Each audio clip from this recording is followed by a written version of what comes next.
Hello students, let start new point.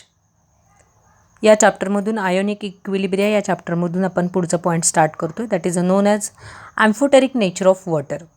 आता amphoteric nature of वॉटरचं amphoteric nature काय आहे, कशाला म्हणायचं, त्याचा आपण स्टडी करणार आहोत. तर बघा, simply the substance behave as a acid and a base. असा सबस्टन्स की जो ॲज अ ॲसिड म्हणून पण बिहेव करतो आणि ॲज अ बेस म्हणून पण बिहेव करतो, त्याला काय म्हणतो आपण, तर that is amphoteric in a nature. मग according to Bronsted Lowry acid कोण आणि प्रोटॉन कोण हे आपण शिकलो.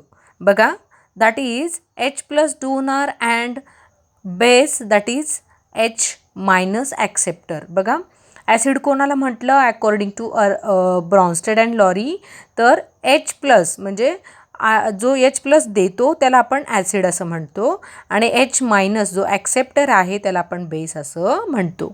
We use Bronsted Lowry concept in prove that. बघा, आपण ह्या कन्सेप्ट वापरून, ब्रॉन्स्टेड आणि लॉरीची कन्सेप्ट वापरून आपण काय करणार आहोत, तर वॉटरचं ॲम्फोटेरिक नेचर काय आहे हे प्रूव्ह करणार आहोत. मग त्यासाठी आपल्याला माहीत असणं गरजेचं आहे की अकॉर्डिंग टू ब्रॉन्स्टेड ॲसिड काय आहे, तर तो काय करतो, H प्लस आयन देतो आणि बेस H मायनस आयन घेतो.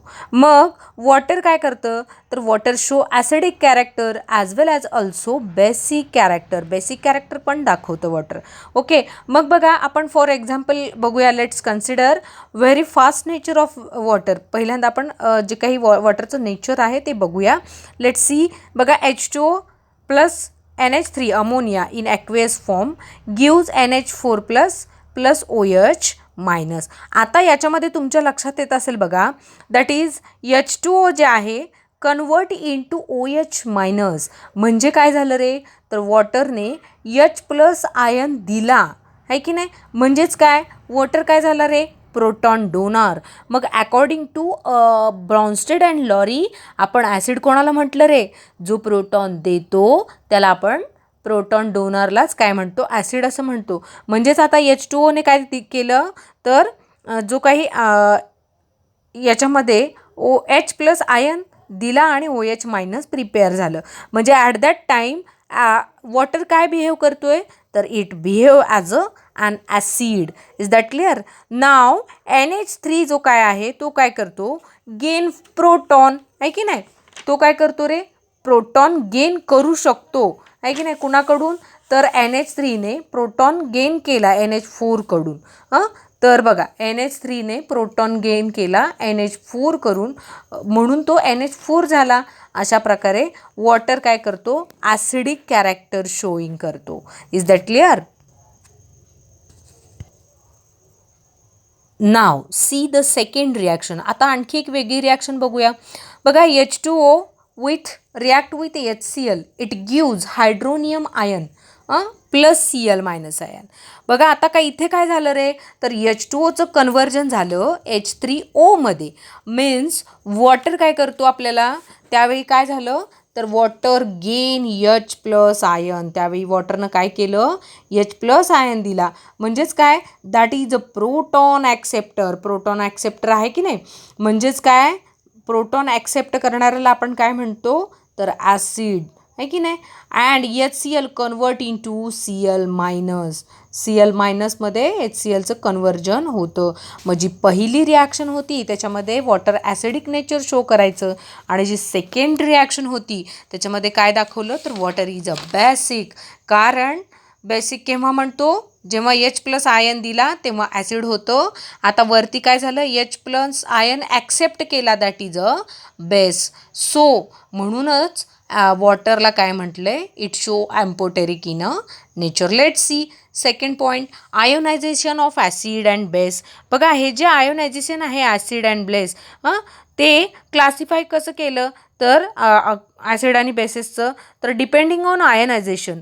मग त्याच्यामध्ये कोणत्या प्रकारचं क्लासिफिकेशन झालं, तर एक first one strong acid, second one strong base, or weak acid आणि वीक बेस. मग आता स्ट्रॉंग ॲसिड किंवा स्ट्रॉंग इलेक्ट्रोलाइट किंवा स्ट्रॉंग बेस कशाला म्हणायचं, that is which undergo completely ionisation, ज्याचं सगळं आयोनायझेशन होतं. समजा आपल्याकडं 100% प्रोडक्ट आहे, रिॲक्टंट आहे, आणि त्या 100% जेव्हा आपल्याला प्रोडक्ट फॉर्म आउट होतो त्यावेळीच आपण काय म्हणतो त्याला, तर स्ट्रॉंग ॲसिड, स्ट्रॉंग बेस, असं एक जस्ट आपण जनरली लक्षात ठेवूया. ओके, म्हणून इथे एक रिॲक्शन दाखवली HCl, it gives H plus and Cl minus ion. असे आणखी भरपूर एक्झाम्पल आहेत की जे टोटली आयोनाइज होतात. HNO3, H2SO4, HBr, these are strong acid because का बरं, क्वेश्चन विचारतील, these are strong acid, why? Because they undergo completely by ionization. Okay, ते काय होतं, त्यांचं कम्प्लिटली आयोनायझेशन होतं, म्हणून आपण त्याला काय म्हणतो, तर स्ट्रॉंग ॲसिड असं म्हणतो. मग स्ट्रॉंग बेस काय असेल रे, तर बघा फॉर एक्झाम्पल म्हणून आपण इथे बघितलंय NaOH और KOH यांचंही आयोनायझेशन होतं. NaOH it gives Na plus and OH minus, म्हणजे याला आपण काय म्हटलं, स्ट्रॉंग बेस म्हणजे strong. Now let see weak acid. मग आता वीक ॲसिड कशाला म्हणायचं, which dissociated in less extent. आता याच्यामध्ये मात्र 100%च्या 100% काय होणार नाही, डिसोसिएशन किंवा त्यांचं आयोनायझेशन होणार नाही. त्यातल्या काहीच आयोनायझेशन होईल, काही तसंच शिल्लक राहील. इथे फॉर एक्झाम्पल बघतोय आपण HF as well as phosphoric acid असेल, ॲसिटिक ॲसिड असेल, फॉर्मिक ॲसिड असेल. तर आपण इथे एक एक्झाम्पल बघितलं आहे बघा, तर त्याच्यामध्ये आपल्याला एक CH3C double bond OOH it converts CH3C double bond O single bond O minus plus H जे काय आयन आहे त्याचं फॉर्मेशन होते. म्हणजेच काय, तर इथं टोटली त्याचं काय होत नाही रे आयोनायझेशन, किंवा टोटली ते डिसोसिएट होत नाहीत.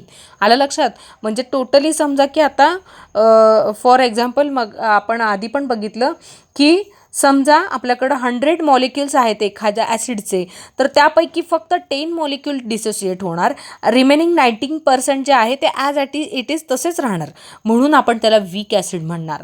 आलं लक्षात. Weak acid reaction shown by double arrow. मग आता बघा ह्या ज्या काही वीक ॲसिड रिॲक्शन्स आहेत त्या डबल ॲरोने आपण दाखवतो, किंवा त्याला रिव्हर्सिबल ॲरो असंही म्हणू शकतो आपण. मग वीक बेस सेम ॲज तशीच कन्सेप्ट आहे. फॉर एक्झाम्पल बघितलं NH4OH that gives NH4 plus OH minus. मग आपल्याला इक्विलिब्रियम जे आहे, आता आपण आयोनिक इक्विलिब्रियम बघतोय, ते इक्विलिब्रियम फक्त आपल्याला कशाला अप्लायबल आहे, तर for weak acid and for weak salt as well as जे स्पॅरिंगली सोल्युबल साल्ट असेल त्याच्यासाठी. ओके, मग बघा तुमच्या लक्षात येत असेल की स्ट्रॉंग ॲसिड आणि स्ट्रॉंग बेससाठी का नसेल बरं, कारण याच्यामध्ये स्ट्रॉंग ॲसिडमध्ये काय होणार आहे, टोटली 100% जो काही मॉलिक्यूल आहे ते 100च्या 100% रिॲक्ट होणार ना, आणि मग काहीच उरणार नाही आपल्याला, आहे की नाही, त्याचं इक्विलिब्रियम मेन्शन करण्यासाठी. तसं वीक ॲसिड वीक बेसमध्ये हा जो टोटल सगळा कंपाऊंड आहे तो ॲज इट इज काय होणार नाही, डिसोसिएट होणार नाही. म्हणून आपल्याला आयोनिक इक्विलिब्रियम स्टडी करण्यासाठी कोणाशी आपण ते कोणावरती अप्लाय करणार आहोत, तर weak acid, weak base, sparingly soluble salt असेल त्याच्यावरती. Is that clear. नाव आता त्याच्याशी रिलेटेड असलेला दुसरा महत्त्वाचा पॉईंट जो की परीक्षेला बऱ्याचदा विचारला जातो, dissociation constant of weak acid और weak base. First one let's see dissociation constant which is denoted by letter K. For weak ॲसिडसाठी आणि वीक बेससाठी आपण डिसोसिएशन कॉन्स्टंट बघणार आहोत. First one let's see for weak acid. बघा आपण weak acid म्हणजे काय शिकलो, which does not undergo completely dissociation, ज्याचं सगळं डिसोसिएशन होत नाही. समजा आपल्याकडे एक HA असा सबस्टन्स आहे, यांच्यामध्ये रिॲक्शन होती आहे आणि आपल्याला काय भेटते, H plus plus A minus. हे कुठलाही फॉर्म्युला वगैरे नाही किंवा कुठलीही एक्झॅक्ट रिॲक्शन नाही, आपण जस्ट कन्सिडर केली आहे. वी ॲप्लाय, आता याच्यावरती आपण law of mass action apply करणार आहोत फॉर डिसोसिएशन इक्विलिब्रियम. बघा आपण आता काय करतोय, तर डिसोसिएशन कॉन्स्टंट K घेतला, पण आता फक्त ॲसिडचं बघतोय ना, म्हणून आपण ॲसिड A कन्सिडर केला इथे. Okay, small letter.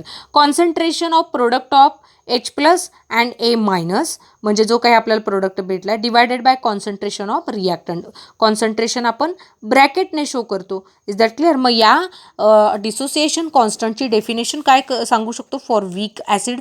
It is a constant obtain by applying law of mass action. असा कॉन्स्टंट आहे की ज्याच्यावर आपण law of mass action apply केला in dissociation equilibrium of weak acid. Weak ॲसिडच्या डिसोसिएशन इक्विलिब्रियमसाठी. सेम ॲज तसं फॉर बेससाठी बघूया.